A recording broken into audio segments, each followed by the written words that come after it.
The Reds and Pirates players involved in this all-out brawl learned their punishment. Some of them benched for a while. And holy guacamole, the shocking headline about what's really in your guac. Some restaurants are being forced to find a substitute for those pricey and popular avocados. We'll show you what they're using on this Friday, August 2nd. From ABC News, this is World News Now. Good Friday morning. Thank you for joining us. Glad to be with you. So glad that we have Will Reeve here. But we do begin on a sad note this morning with another tragedy for the Kennedy family. The young granddaughter of Robert F. Kennedy has died. Saoirse Kennedy Hill suffered an apparent overdose at the Kennedy family's compound on Cape Cod. She was just 22 years old. Sean Shiabat of our station in Boston has more. Paramedics rushed to the Kennedy compound just after 2:30 p.m. 911 calls coming in for a medical emergency.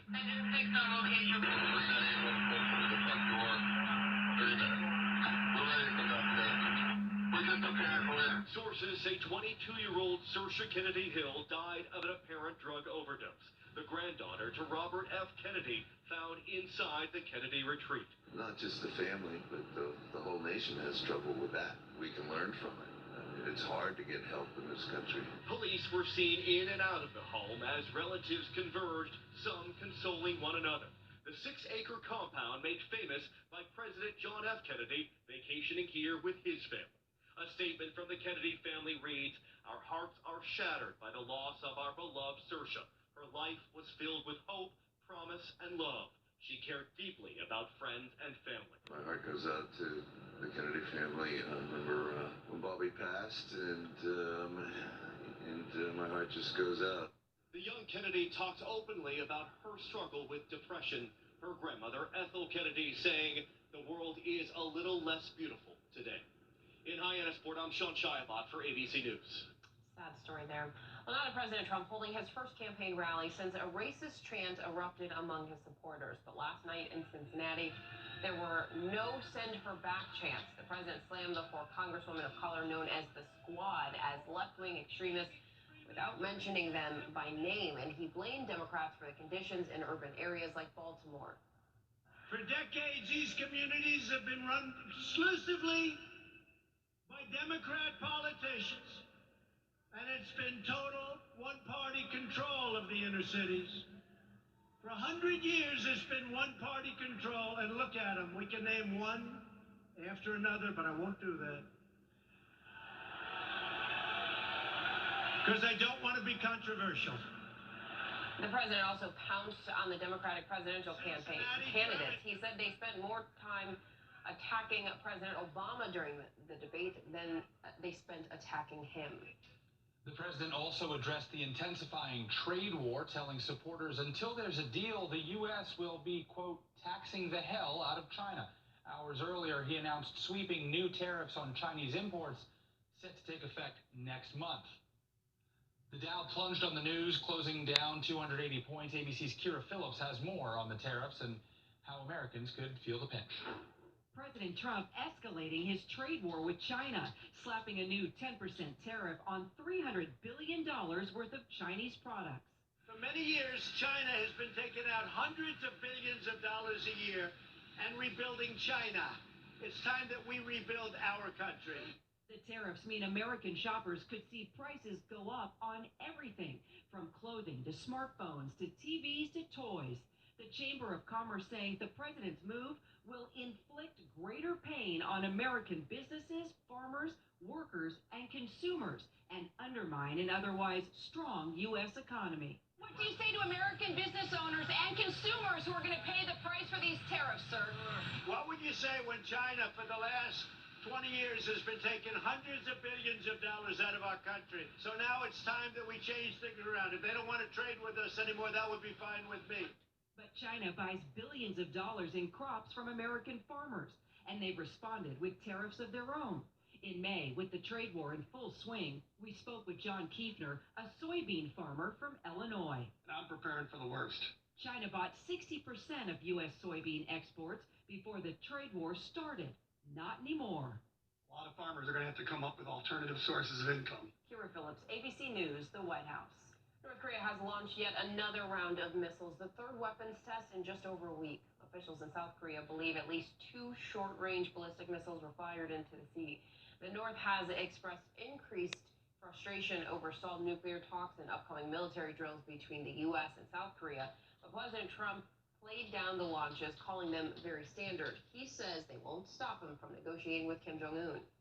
Residents who witnessed a gas pipeline explosion in Kentucky said it looked like an atomic bomb detonating. The blast sent a fireball 300 feet into the air. The intensity of the fire scorched everything in the immediate area. One woman was killed. Police believe she died when she left her home and was overtaken by the heat. At least 5 houses were completely destroyed, and several agencies are looking into the cause.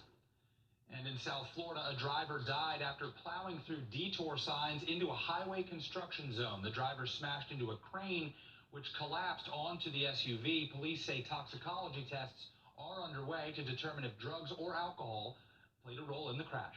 Fire crews say they're beginning to mop up after a wind-fueled brush fire threatened homes and businesses in San Diego. The fire exploded when flames engulfed an industrial property stacked with wooden pallets and sent huge plumes of black smoke into the air and all those flames. Police issued evacuation orders to a nearby community college along with some homes and businesses. Those orders have since been lifted. Amazingly, no structures have been lost and no injuries were reported.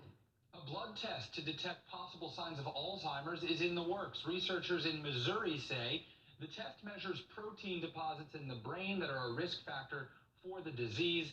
Scientists say it identified those deposits faster than brain scans. They believe the procedure is up to 94% accurate, but they say it will be years before it's widely available.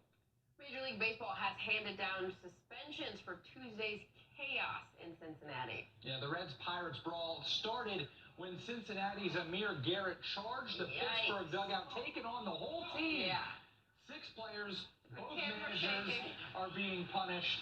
The Pirates' Keone Kela got 10 games. Garrett received 8. The players can appeal their suspensions and play while they're appealing them. The managers cannot. They're on the bench.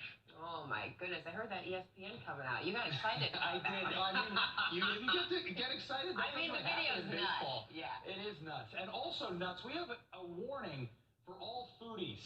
Beware of phony guacamole. It's a shame we even have to talk about this. The fake stuff is apparently making its way into restaurants in the Los Angeles area. The bogus ingredient, you guys get this, is a zucchini-like squash that they say takes the place of avocados. Some restaurants are making the change because avocados have been in short supply, but they haven't been telling customers the difference between the two is the fake stuff is more watery. I'm sorry. I know my avocados. I know my guacamole. And I don't know my squash, but there's no way a squash and an avocado look the same. There's no way. There's no way. The consistency has to be different. 24-pound carton of avocados from Mexico is currently selling at $66, almost twice the price from last year. Okay, now I have a reference point. Thank you. Yeah, there you go. In case you need to know how much a 24-pound carton of avocados costs. Coming up later in the mix, what a growing number of people say we should not be doing in the elevator. Okay, but first, the new shark sightings off the east coast of the United States. This popular beach that was temporarily closed over reports of several great whites. And hot car deaths hitting a record high this year. We're hearing from a group of moms pushing for new technology